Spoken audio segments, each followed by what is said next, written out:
Hello friends, आज आपण बनवणार आहोत चिकन फ्राय, तेही खूप कमी तेलामध्ये आणि एकदम टेस्टी। सुरुवातीला चिकनला घरगुती मसाले लावून छान असं मॅरिनेट करून ठेवूया।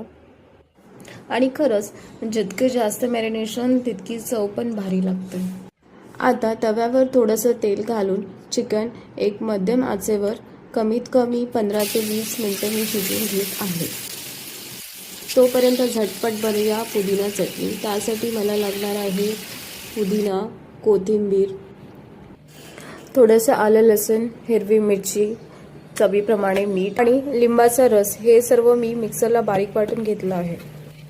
चिकन बघा आता मस्त शिजलं आहे आणि रंगही छान आलेला आहे।